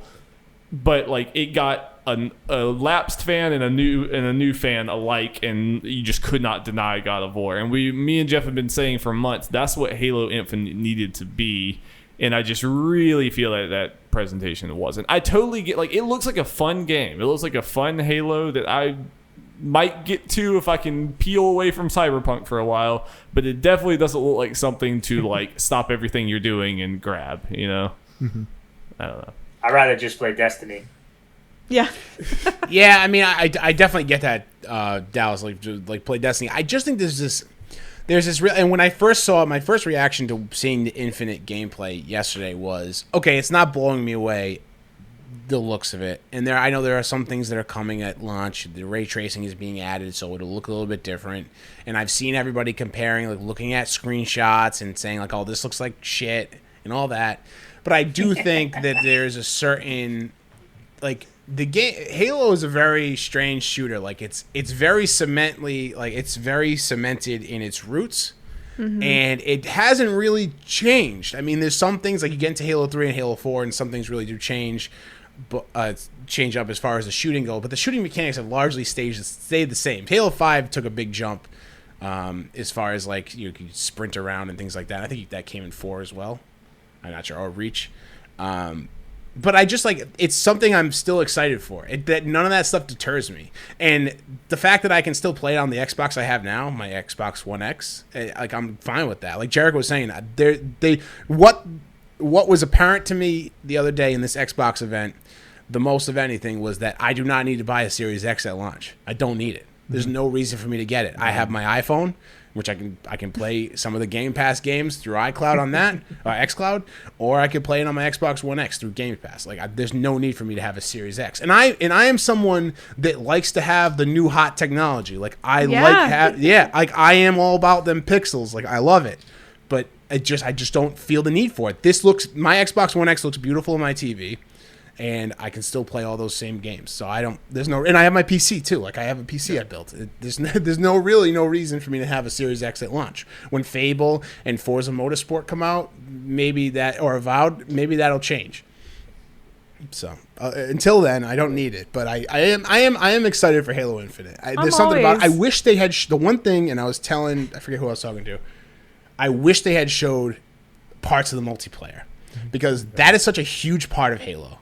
I still do, and Dallas, you haven't been to one. My brother used to, before this whole thing, the whole world collapsed. We used to do Halo LAN tournaments at my brother's apartment. Nice. And it's like legit, like we go, and now we hook up to a router. But before, we used to hook up all our Xboxes to a hub. Yeah, and the Master Chief Collection is great because you can play everything. You can play everything with everybody, and we have like 4 consoles going at once, and we all play in the same room on 4 different TVs. It's fantastic. That's so awesome. That multiplayer aspect of Halo is so great, and I wish they had showed it, because there's an opportunity for them to grab a piece of the esports market like Overwatch did with Overwatch League. Halo could be huge. I stand by that. Halo 5 was almost there. Like, they were too early with the esports leagues and all that, but now is the perfect time for Halo Infinite to be like the esports game. Did they ever try anything? Was there ever like? Yeah, there was. I actually used to work for Major League Gaming when they used to come through Providence. I used to run some of their cameras for their Halo World Championships. Okay. When Walshy and all those guys were playing Halo. It was pretty big, and that was Halo 2, I believe. But yeah, I think it's. I think they're. I think they're. Year that was? What'd you Matt? say?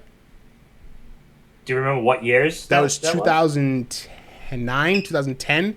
The Major League Gaming World Championships came through Providence, so it was League of Legends, StarCraft, Call of Duty, and Halo, whatever Halo was. I think, like I said, I think it was 2 or 3. That's dope. But yeah, so I think that them not showing or talking about the multiplayer at all, I think was a miss. It was a total miss for certain people. Well, did you hear? It was really weird that they didn't. And Yeah, I feel right? like, and you may have, may have heard it. Like, I don't know. Is it a rumor that it may not be out at launch? That's a huge disappointment. Yeah. That'd be yeah. Somebody refuted that already. Okay, think. so They I remember already seeing say that earlier today. I was it's like, coming. oh god, like Yeah, that'd I be really bad. hope that's not the Yeah. case. Don't worry. There's going to be such a huge population of people that just play multiplayer, don't touch the campaign. Yeah. It's It's like Call of Duty in that aspect. Like Yeah. people buy it to play with their friends. Yeah. So it is Yeah. weird that they For sure. didn't showcase that. Jericho, what did you think of just the gameplay showing that they did show? Like I agree. I feel like it's more Halo, and more Halo always sells. But like you said, I really wanted. I just want Master Chief to be reinvented like Kratos. Like I really do want to see that. I don't know if that's possible with his story, but like, and if it would win over the vast majority of Halo fans. But like, I don't know, maybe. And I did not finish 5. I didn't finish Guardian, so I don't know how it happens to Cortana. But like, maybe this is just a joke. I'm not serious. But what if there was like an AI baby somewhere, and like Master Chief has to take this AI baby across Death space. Stranding? Is this Death Yeah, Stranding? yeah. She's still He's a dad now. Yeah, I'm about to say, So, I was like- about to make the Master Chief dad joke. Not that we need that. That was a joke. But you know, I feel like something stylized, spice it up, cinematics. Like, let's put Master Chief like in front and center, and like what makes him, what has changed him, what's different for him in this game. Yep. I wanted to see a risk with it. I don't, like I said, I don't know what that is. I guess if I did, I'd be working and writing for video games, but I do not do that. I don't know. A lot of people are hating on how it looks. I think it looks fine. I have a whole other opinion on that, because back to what we were saying earlier, like even playing Ghost of Tsushima, like a lot of the things there, because I played The Last of Us Part 2 is great, but it has really set the bar high, and it really broke me. Like I forgot what games look like after playing it. Yeah. So a lot of people are making those like crappy comparisons. Like you can't compare the two. Even though it's like a next gen game, this game is not being really, it was not really built for next gen. So like, you know, it's coming to the current Xbox. So I don't really think, I mean, honestly, we will not see next gen like graphics for like a couple of years, really. Like a lot of the games are going to look very similar to what we have now. So I think that's a weird argument to have at the moment. Like, oh, well, look at this game. It doesn't look good. I'm like, well, it looks like an Xbox game. And I think that's fine. I thought it looked fine. Well, something potentially to point out for the demo that they showed. Apparently, that's from a build from like 6 months ago. I think one of the Xbox people said, which, you know, you can make the argument maybe they shouldn't have used that, but yeah. those kind of things that I said, man, especially with COVID going on and stuff, I don't know how all that works, so I'm not going to rag on them too much for that decision because I don't know what goes into it. But that is an explanation, and you can, you know, I feel like it make people feel better about it. Will at least look better at launch, because that's about if it's like 6 months, that would have been like a January build. That's about a full year before it actually comes out. Yeah. Yeah. I am excited about the grappling hook. That looked dope.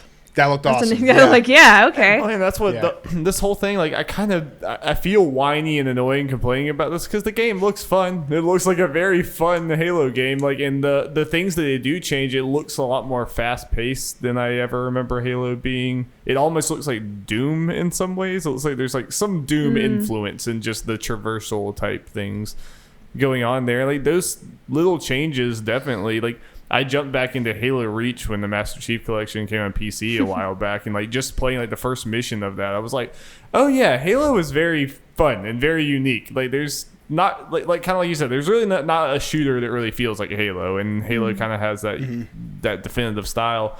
And whenever I talk about like wanting Halo to be more, I'm kind of with Jericho. I don't even know what I want, honestly. Me neither. I really don't can't know. tell you what I'm actually asking for. I just know that when I was watching that, I didn't feel it. I didn't get the the feeling. Didn't in blow my up your stomach. skirt, Yeah, it you did know? not blow up my Woo! skirt. Yeah. Didn't make you go, wow. Hey. Yeah. But I wish I saw a tease of the multiplayer so bad. I keep saying that, but I wish I saw the multiplayer tease. Like, if they teased That- a I think that Halo would've Battle Royale, made it. would you say, Dallas? Oh, yeah, that would have Yeah, been it pretty. would have been insane. People would have won. Let's go. Yeah, like, They would have won. all I They would have needed, won like, the internet that day. like, fine, it's a 6-month-old build, and it doesn't look spectacular compared to standards like right now. You can compare it to The Last of Us Part 2, Jericho, like you said, all you want until you're blue in the face. It's not going to look the same. But if they show something like that, something that's like, oh my god, it's Halo. Halo hasn't gone through the Battle Royale phase yet, because they haven't had a new game since it's been like a thing. If they did that, that'd be awesome. Just like a tease at it. Just a small tease would have been incredible. Maybe I they don't know. have it planned and they're just not sure they're going to be able to add that mode. Like, maybe that's the one thing that's holding them back. Yeah, I don't know. I'm very excited to play Halo Infinite. I'm always excited to play Halo games, and I will echo both your opinions. I want something different, but I don't know what it is. But I trust that 343 will deliver me what I want from a Halo game. So We'll see. I have no good competitive aiming skills, so I was never good at multiplayer. So honestly, the vast majority of my time in Halo was with my friends in Forge blowing stuff up. So I just want Forge to come back in some way. Yeah. that would be cool. That would be very cool. Yeah. Whew. Well, we can move on to something other than Halo, I guess. That's like the big number one topic. But we can move on to some other things. Is anyone here a motorsports fan? Anyone here a Forza fan? Okay. We got one, Jeff. We got a racing fan on the podcast. Whoa. Big fan. Big fan of racing games. What do you think about this not having a number, just being Forza Motorsport? I've been waiting for this. Okay. I'm sick of the numbers. I don't need Forza 5, 6, 7, 8. I don't need it. All I need is new cars, new tracks. That's all I need with games like that. It's gonna just keep updating it so it looks better. Forza Horizons has been some of the best racing games I've played, because you can play it. You can play like the tracks like in a normal Forza Motorsports game. It's also weird that those games are separate. That's a whole another thing. Yeah. But you can play on tracks, you can play in dirt, and then you can also do free roam. You can roam around the countryside of, I believe it was like, in Europe somewhere, and it's beautiful, beautiful. But I didn't need 3 and 4 to be 2 different games. I don't need it. I just like make it one and just give me new cars, give me new upgrades, give me new like things like that, new things to do. That's all I need. So if they just call it Forza Motorsports and then they just keep adding to it, I'm so happy with that. Just do that. And it sounds like another Xbox consumer-friendly move. That they're finally doing the thing that we've said Madden needs to be doing for years now. Yes, that's another thing too. Yeah, and EA NFL. That's all it needs to be. It doesn't need to be a year. Just give me new players. That's all I need. Same thing with basketball. And what about wrestling games? They just need to the be wrestling playable. games need to change. They just wrestling, need to be, they need to be playable. actually play and work and run. Yes. Yeah, well, they need to not make one every year so that the one that comes out next year isn't still shitty and not made yet. Yeah, absolutely. Just start updating the one you made 5 years ago and make it better. And then the small. I know that Forza Motorsports is still in early development, or however they phrase that, but that looked incredible. The pit crews and in the garages and the shots. Those games always blow me away. Even with like in PlayStation 2 with the new Gran Turismo that's coming out. All that stuff always blows me away. The way they're able to make that like hyper realistic, because they can really just focus on the tracks and the cars. That's all they really need to focus on, and like make it super realistic. That looks awesome. So I'm hyped for that for sure. Nice. Well, we can move on. I guess I'm just gonna like pull out the ones that I think are interesting. I am interested in Everwild from Rare. I think. I guess. Me But too. what did it really show us? Exactly. That's the. It looked so cool. I don't care. Give me that big beta thing that ripped down that tree. I want to play with that thing. And I totally get that. I mean, this is think kind of a looks problem so I have with a lot of video game marketing in general. Is just that like whenever you don't have an IP that everyone knows, like if you have Fable, for instance, Fable is being brought back. All right, you have a pass. You can do like a little teaser thing because everyone knows this series before it's coming back. You kind of know what you're getting. When it's something like this with Everwild, my problem is the second time we've seen this game, and this easily could have just been the reveal trailer because we still don't know what the game is. Like, the art style looks beautiful, and it's rare and everything, but I'm still just like, all right, cool. I might be getting really hyped up for a game that I hate because I just don't really know what it is. Yeah, I don't know I don't know what the game is. I don't know what the play style is. I don't know. I guess I know kind of what it looks like, but not really. It could end up being 8-bit. Which is, you know what I mean? Like, something like that. You don't know. Trading Even though cards. Yeah, like, was that a full CGI trailer and that's all it was? and games like, what and like you was were that? saying, like Fable, like, sure, they can only put the title screen up. They only need to put the title screen up because it has stuff to speak for. But also, they probably went the Skate 4 method of, like, announcing a game. And they were probably like, hey, Fable, the new Fable? Yeah? Okay, let's Yeah, put up everybody let's put wants up a that, title right? card. Okay. All right, like the Skate 4 people were just like, oh shit, Tony Hawk's 1 and 2 are coming out. Yeah, let's do Skate 4. We'll make a Skate 4. Let's do it. Fuck We'll it. make a Let's Skate do it. 4. Sure, why not? And like games like State of Decay 3 can do that. Can just put up a CGI trailer because the Man. people who are excited about that are gonna be. That's me. I'm excited. Like that's all I need. Can they? 'Cause So I've never. people I like wanted to me- add something about that trailer because like I got so excited because I thought there was gonna be an original game. And I was Yeah. like, hell Me yeah, is this too, gonna me be like too. their Ellie? Let's go. She's got a knife. She's like zombie deer. I'm like, I am sold. And Yeah. because I never played State of Decay, so I had no idea that's what that was. I thought it was a brand new game, and I was disappointed. I was like, oh man, Well, yeah, my I problem could is see where's like, this going? Matt, I'm sure it's a fun game, and I'm not trying to be mean about it, but I mean, State of Decay 2 looks like ass. I mean, it looks terrible. It's not. It's not a great looking game, and honestly, it doesn't play that well either. And that's my problem. Is you A few look at people this, like to play it. Yeah, I've just never played. you just look at the Try CG it. trailer, and I'm like, the final game is gonna look nothing like this. It might though. Maybe they might surprise. It I is in think that very State of early Decay- production. Man, that State of trailer Decay was 2, awesome. The best thing that happened to State of Decay 2, and I guess I'll say with Sea of Thieves too for a degree of varying degrees, but it was Game Pass. Putting it out on Game Pass and letting people play it for free. I actually pre-ordered it when State of Decay 2 came out, and I probably should have waited because the game at launch was not great. There's still a lot of issues with it, but it's like a good like zombie grindy game, like open world, do stuff at your own pace. So if they do that again, just give me a new world. I'm cool with that. And again, here's the thing: it's on Game Pass. I'm not paying for it, really. Right. Like I just like if I want to download it and try it, I'll try it. And if not, then I delete it from my console and it's gone forever. I don't have to pay for it. Yeah. So. But yeah, a lot of CGI trailers that I was kind of that's the thing I was probably disappointed with the most is like a lot of CGI trailers. I can get hype, like Avowed looks like it's going to be cool because it's Obsidian, but there's just a lot of things where like a CGI trailer can only do so much for me right now. This is video games. Like a movie trailer, I get hyped for because like it's a movie trailer of what's going to happen in the movie. With video game trailers, it can be something totally different. Yeah, and I'm trying to compare. I'm trying to be honest in my judgment on this, but I can't really think of like during the PlayStation conference, do we get a lot of gameplay? What's sticking out to me is I know we got more, but like come to think of it, nothing's like ringing a bell. I know Ratchet and Clank, but what else? Oh, for PlayStation? Truckmania. What was the stadium like Twisted Metal type? It was Oh, like yeah, Ghostwire okay. and Deathloop both had Okay. pretty extensive. Okay. Yeah, gameplay like things. Ratchet's like about the only one we got like straight gameplay where they were just showing stuff being played. Yeah. But a lot of the other trailers in there had the mix of cutscenes and actual gameplay And footage. Keena also Yeah. had a lot of Game gameplay. footage. Yeah. Okay. I don't have my notes readily available, so I cannot like- remember. We did. Oh, we lost them again. Yeah, they'll just keep going. Don't pay attention. Eh. We did get gameplay for one game that I'm wicked excited for. Which one? That we're gonna play next week apparently on Respawn Aim Fire Game Night.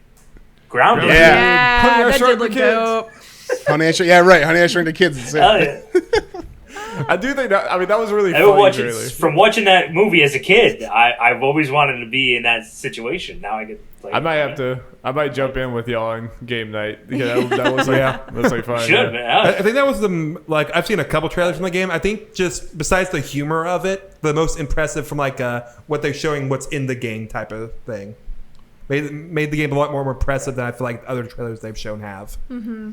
Which good timing considering, it's you can play it next week. Yeah. Right. They actually have gameplay because you can actually play the game. Yeah. That was good. And I thought that Crossfire looked cool, that first-person shooter. Mm-hmm.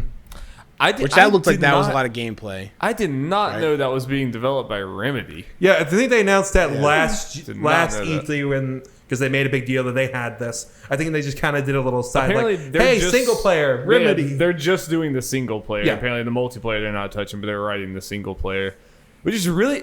It's just kind of weird to me, like coming off of Control to think of them writing like a military shooter story. I'm like, that's just weird for me to think about. You know? Pays the bills. I just hope they go back. So they can make another Control. I hope it's a military shooter, and then suddenly like supernatural ghost shit starts happening. It's like, oh god. Jesse Faden comes in there. It's like, oh no. We're inserting our characters to this game. You can't stop us now. He already wrote the check. No, they already tied Control to Alan Wake, so now they have to tie Crossfire into everything else as well. Is anybody here familiar or have any attachment to the Phantasy Star Online announcement? So, I did play a Phantasy Star game when I was young. It wasn't an online one. I did enjoy it at the time. I've had some interest in Phantasy Star Online too, just based on what I've seen and what other people say. And this trailer did get me excited. Like how good it looks and all that, how big of an upgrade it is, how crazy the combat looks, especially compared to other MMOs. And just especially learning some stuff they added after the fact, like, hey, your character from Phantasy Star Online 2, the one that's out right now, transfers over to that. Though it's been really weird with the language if this is an expansion or a new game. I've heard both. So I'm really they need to kind of, it's a Japanese studio, so the fact that it's called Phantasy Star Online 2 in the title can mean anything. So they need to make it clear that. But I've done my some light research, and I'm probably going to give the Phantasy Star Online 2 that's out right now a try to see how I feel about going this game. Because it seems to be completely free to play, and the only monetary stuff is cosmetic, based on what I saw. Nice. Yeah, I did think it was telling that we got here. Me and Jeff both at that point in the conference were like, was this the most impressive looking game that we've seen? Like, just from a visual fidelity and everything. It was like, The particles! How is Phantasy Star 2? I mean, we were both like, shit. Yeah, as soon as I saw that Sega flash up on screen, I was like, oh shit, what I think is me this and guy Jeff doing? did the, what is it? I was maybe thinking Sonic for a second. Yeah, right.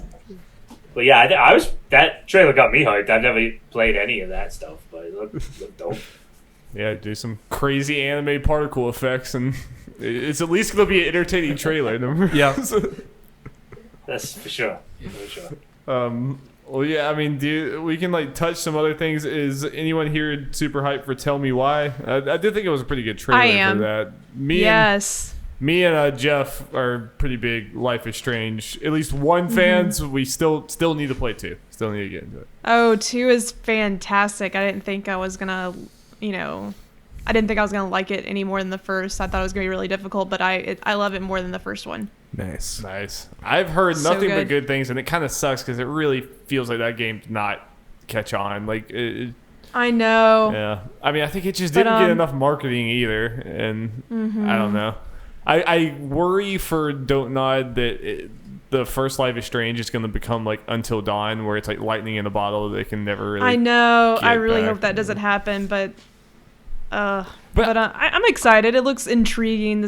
I like their storytelling mixed with it's always like just normal everyday life things mixed with like something really dark, something really bad that you have to figure out like how to escape or like figure out a dark past. I love that stuff. So And this I'm gonna one, play it. This one looks like it has more of a straight up darker tone to me. I mean, obviously, at least Life is Strange 1 definitely touched on very dark concepts, but it always kind of had the, high school background. Yeah, the high school girls background where there was some charm, and there was the whole I mean, as I played it, and they talked like stupid teenagers. I was like, "Yep, this is how I used to talk because I was a stupid teenager." This game looks a lot more like, okay, it looks heavy right out the gate, And I don't know. I'm interested. I kind of don't see it catching on again because I really do think that high school vibe was something that people really latched onto with Life is Strange. What potentially will help this compared to Life is Strange 2 is while Life is Strange 2 did get on Game Pass pretty quickly. Well, for one thing, the thing that hurt Life is Strange 2, I think, for a lot of people is how long was in between each episode. The first couple, there was months and months, so that didn't help. While this is also episodic, so we'll have to see how quick they get things out. This is on Game Pass day one, so people might give it a shot, and this is a game that thrives on word of mouth. So if it's good and people start talking about it right away, that should help it. Yeah. And prominent trans character again between Last of Us and now this. It's great. I'm a fan of their stories. I love that they do that and they make that a focal point each time. Yeah. Same here. We also, I think we do want to at least briefly talk about. I think Destiny 2 coming to Game Pass is a pretty freaking big deal. It's a pretty big deal. The expansions. Because me and Jeff are both, we've been trying to find something to play with our group of friends that's not just Overwatch over and over and over again. And we've been looking at Destiny 2, and we're like, yeah, it's free to play, but if we get into all the expansions, we're going to have to buy all, it's going to end up spending over a full price game because of all of this.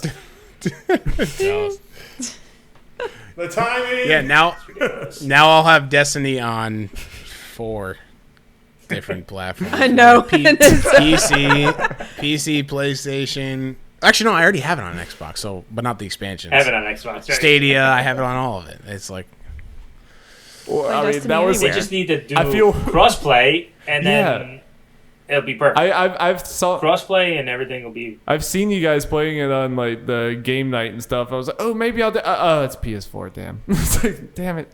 Yeah. Cross progression, just not crossplay. Yeah. Boo.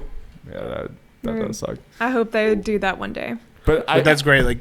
Yeah. I feel like me and Jeff, we've just waited long enough. We were we were rewarded for sitting around not buying it. What did you guys? I was hoping to see some more of Hellblade 2. Me too. They basically showed us less than what they already showed us. I was so mad because for months me and Jeff were saying, we saw everyone else saying Hellblade, they're gonna show a lot of Hellblade. Hellblade's gonna be a launch title, all this, and me and Jeff were like, no, that game is so early in the development. Hellblade didn't come out that long ago. That game is far away. And then they started hyping up Hellblade being at the show. So me and Jeff publicly on our podcast were like, okay, I guess we were wrong. I guess Hellblade's gonna be there. No, we were straight up right. It was not there. Hellblade was not there at all. They showed us pictures of Iceland. This game is so early.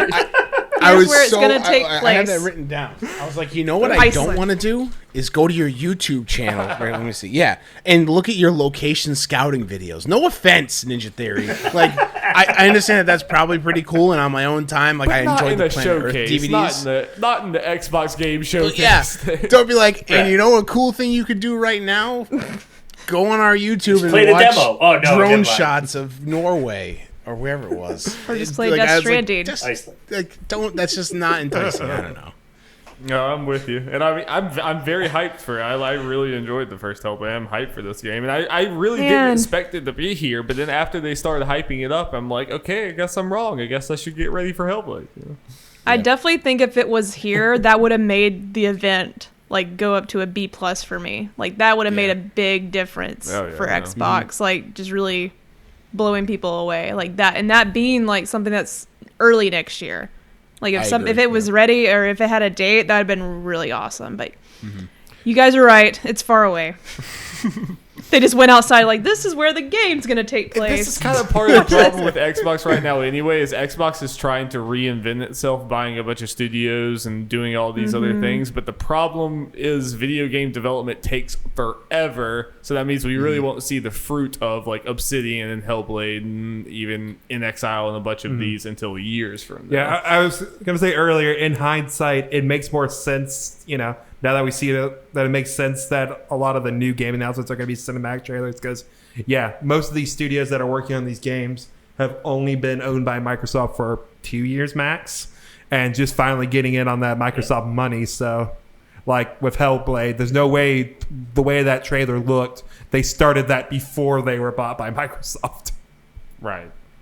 They should have showed this trailer, like, this event. That should have been shown at this event. Yeah.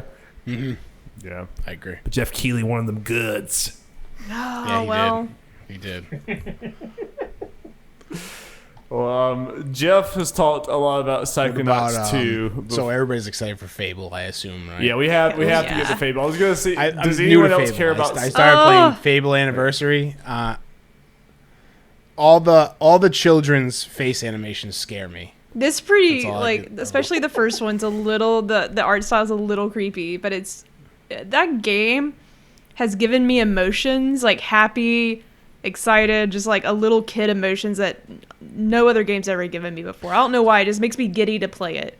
So does the second and third ones look very different than the first one? Yeah. Okay. It looks Yeah. a lot. I mean, it still looks like an old It's- game, but I think Yeah. the art style.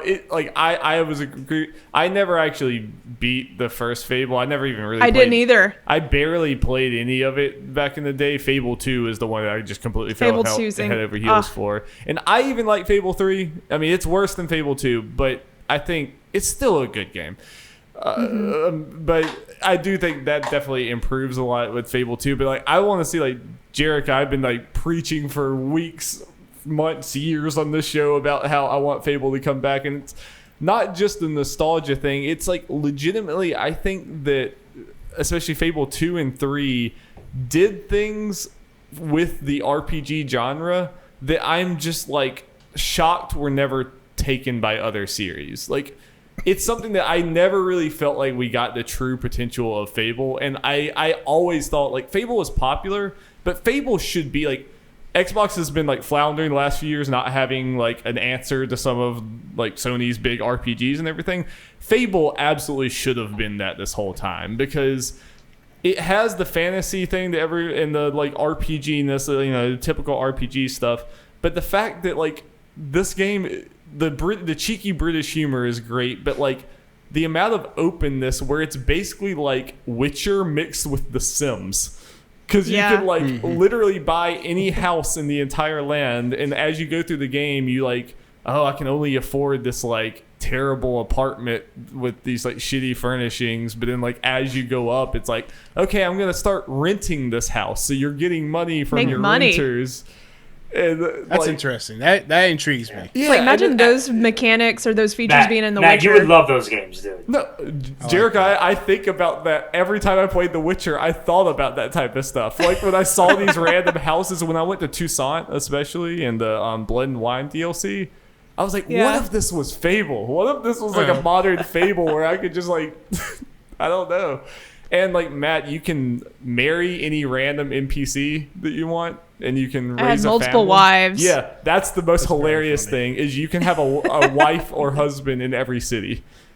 And if they find out about each other, they'll like dump you. And it's hilarious. It's funny. It's just a really entertaining game, and it just did like you said, a lot of unique things that it's been 10 years. It's been longer than that, I feel like. I don't even remember when Fable 3 came out. I think it was for 9 years ago.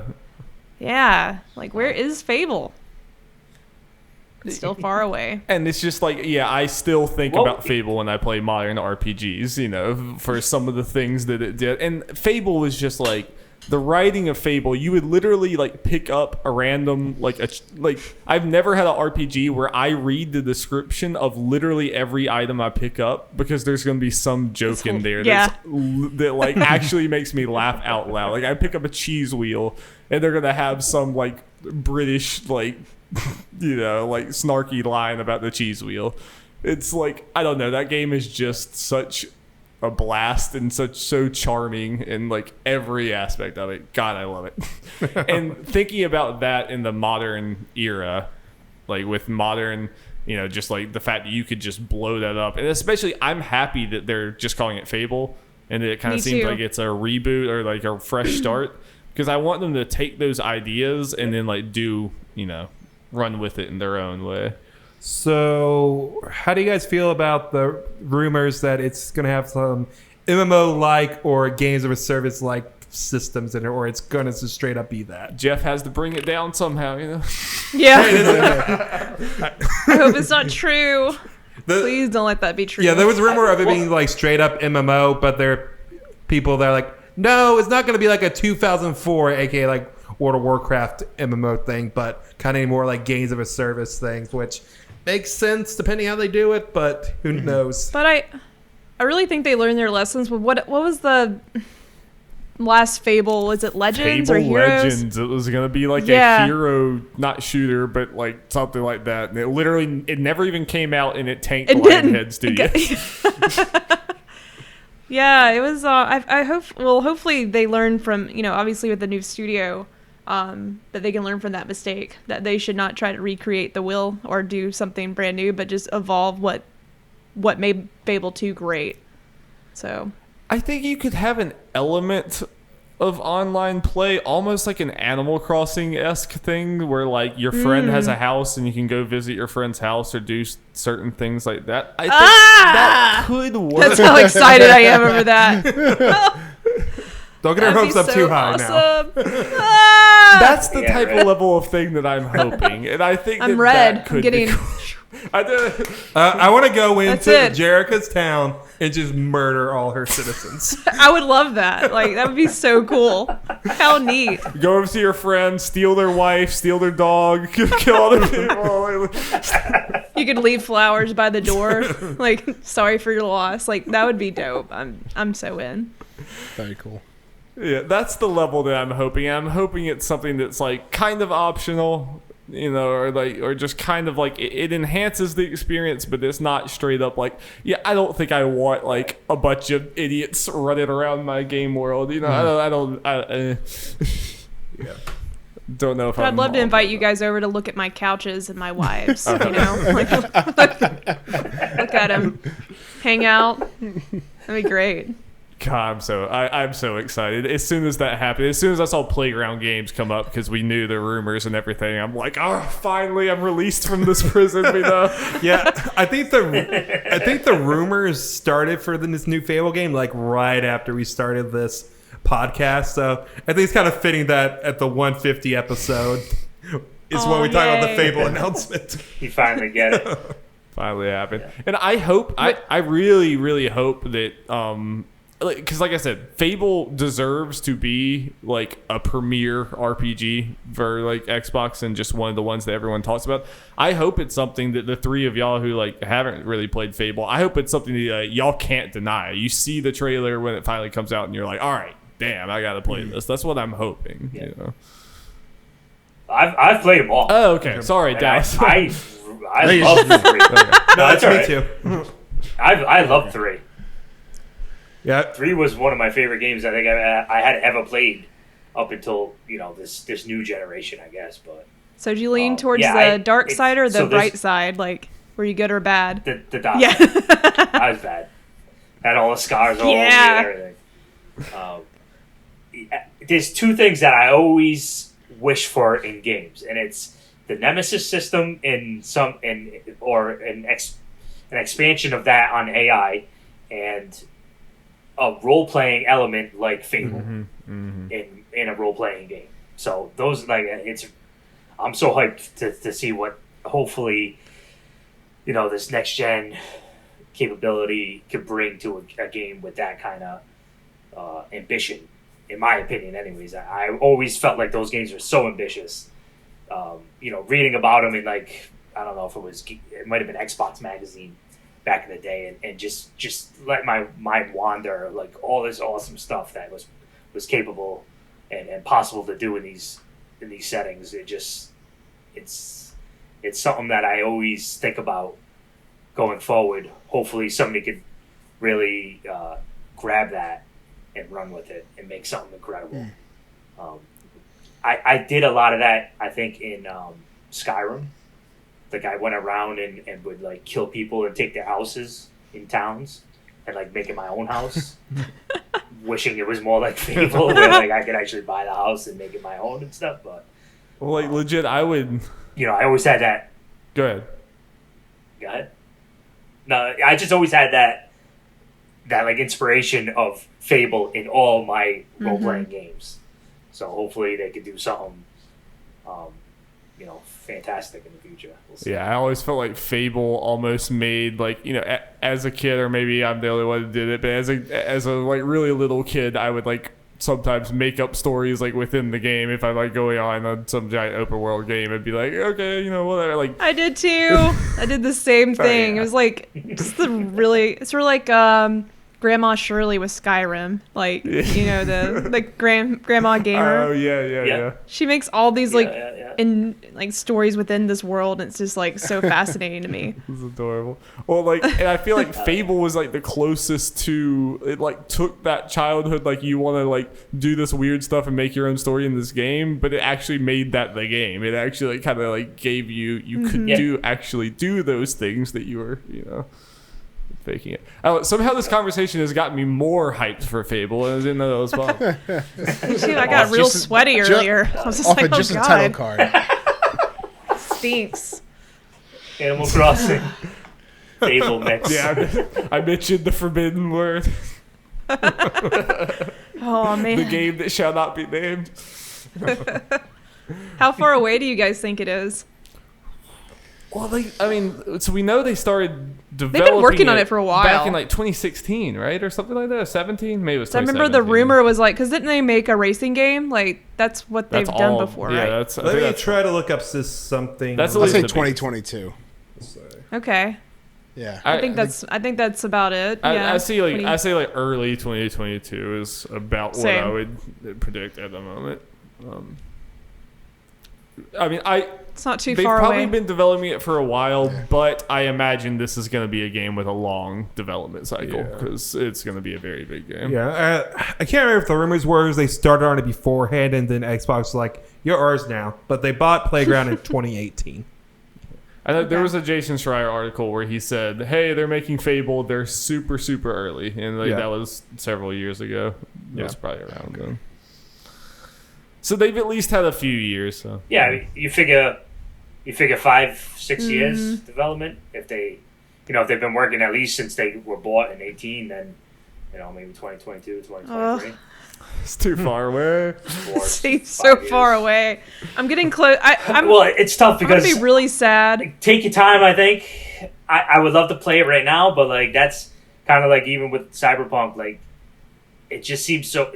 I'm anxious to play Cyberpunk because it always seems so ambitious to me that I'm afraid it's not going to hit on what I perceived it to be.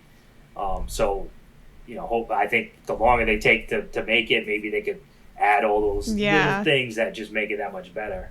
So, I mean, I could wait. We've waited this long. Yeah. I mean, it's been, 9 years, you said, since the last Fable? So Completely off topic, but I just had this thought. When I am as old as Grandma Shirley, it's gonna be really depressing to say. I really hope I live to play this game, especially if it's something big, man. It's gonna be so sad. Jericho, you just made me like deeply sad. Like it's just like Because I thought about her recently. Because like I was like, man, I hope she gets to play the new Skyrim game. You know, man. what? Like you just the profound sadness just like overwhelmed me. Well, I played a lot of Last of Us, so I'm very. I like really dark thoughts. I go there. And I just had a thought, I'll be like in my 70s or something, still watching whatever video game conversation's going Kingdom on. Hearts games are still coming out. No, I was about to say, they announced Kingdom Hearts 4 in my 70s. Like, finally! Oh. But they have had 0.6, 0.7, 0.8, 8.8, 8.8. They've released at least a dozen rhythm games. Yeah. Well, does anyone else have any final thoughts about the Xbox showcase? What you think this means? Any final takes, hot or otherwise? Psychonauts 2 game of 2021. There you go. There we go. That's the hot take. I also wanted to mention the gunk looked pretty cool. Sort of reminded me of like Yeah. No Man's Sky. Best name I of put the in show. Darby died at that name reveal. As soon as The the gunk. gunk came up there, I kind of lost it. The gunk. I had a Greg Miller just. I was laughing and Jeff was not. I was just dying in the corner. I guess also shout out real quick to the Medium, which looks dope. Oh yeah. Yeah, that does look really cool. I'm interested. I wonder what they mean, but that's the one with like the dual realities, right? Yeah, so Like they've the lady. shown some gameplay since then, and you are controlling both sides at once. That's awesome. Yes. I'm in. I'm sold. That's what I was crazy. hoping. Yeah, That's pretty cool. so I'm in for that game too. Definitely opens up some very cool gameplay Yes. possibilities. Yeah. For sure. Well, thank you guys all so much for joining us. That was a ton of fun. That was a lot of fun. Exactly. Why don't y'all just remind everyone where they can find you, and hopefully we'll have y'all back on again sometime soon. Hopefully, with At Matt from RI on Twitter and AverageNobodies.com. Hey, it's Jerica. You can find me at JerkaChewJK and also JK Games Podcast on Twitter and Instagram. Always the guest, never the bride. That's my little tagline, I guess. And it's D Smitty Games on the Twitter sphere. You could come and watch some of my Matt and Chad's dubs. And You're vlogs. selling- That's basically what we post. You're Dallas. You're selling yourself short. Go to D Smitty Games on Twitter and see all of his amazing photo mode Yes. photos from every game he plays. Oh, okay. They're incredible. I post some pretty cool Yeah. photos. Yeah, I mean, yeah. the man takes 1,400 in just Ghost right now, and he's still in Act 1. He's gonna Just to share like one or two. he's gonna start his Patreon Just sitting on for Ghost of my Tsushima iPad. photos. All right, Yeah. thank you guys. Bye. You can get the Hot Spring one for $5.99. The Hot Spring album. That's enough. OnlyFans. Is that the one with Jen's butt? That's on the OnlyFans, right?